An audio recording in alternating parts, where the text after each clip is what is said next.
একটা রুমের মধ্যে বিশ্ববিখ্যাত ব্র্যান্ডের প্রোডাক্টগুলো তৈরি করতেছে।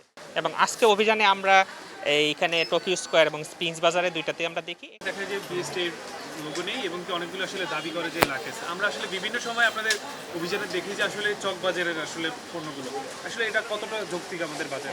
দেখেন আমরা প্রায় প্রতিদিনই বিভিন্ন জায়গায় অভিযানে যাই এবং অভিযানে গিয়ে আমরা দেখতে পাই প্রায় চকের প্রোডাক্ট এবং অনেক জায়গাতে পাই একটা রুমের মধ্যে বিশ্ববিখ্যাত ব্র্যান্ডের প্রোডাক্টগুলো তৈরি করতেছে। তো আমরা সেগুলো আইনের আওতায় নিয়ে আসি, তাদেরকে অর্থদণ্ড কারাদণ্ড প্রদান করি।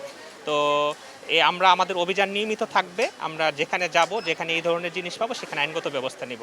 এবং আজকে অভিযানে আমরা এইখানে টোকিও স্কোয়ার এবং স্প্রিংস বাজারে দুইটাতে আমরা দেখি। এখানে আমাদের যে পণ্যগুলো এখানে দেখতে পাই, এখানে কিছু পণ্যে বিএসটি এর ইম্পোর্টেড পণ্য হিসাবে বিএসটি এর যে ম্যান্ডেটরি স্টিকারের বিষয়টা আছে এটা আছে, কিছুগুলোতে নাই।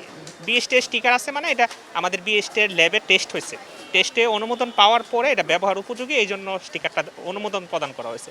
কিন্তু যেগুলোতে আমরা পাইনি এইগুলোতে আমরা ওনাদেরকে কথা বলেছি ওনাদের সাথে কেন নেই, এবং এটা থেকে আপনারা জানেন যে গভর্নমেন্ট একটা রেভিনিউ থেকে বঞ্চিত হচ্ছে। তো সুতরাং আমরা তাদেরকে আজকে দুই জায়গাতেই অর্থদণ্ড প্রদান করি এবং একটা নির্দিষ্ট সময় দিই, এরপরে যেন এসে আমরা এখানে আর কোনো অনুমোদনবিহীন কোনো পণ্য যেন না পাই, আর যদি পাই তখন তাদের বিরুদ্ধে আইনগত ব্যবস্থা গ্রহণ করব। আসলে আমরা কি ধরে নিতে পারি কিনা আসলে লোগো ছাড়া যে প্রোডাক্টগুলো পাওয়া গেছে সেগুলো কি চকের প্রোডাক্ট কিনা এরকম? এখন আপনি এজ এ ভোক্তা হিসাবে আপনাকে বলবো যে যদি কোথাও বিএসটি স্টিকার না পান আপনারা সেই পণ্যটা কিনবেন না। আর আপনারা যদি না কিনেন তাহলেই তো ওনারা এই পণ্যটা বাজারে আনতে পারবে না বা বিক্রি করতে পারবে না।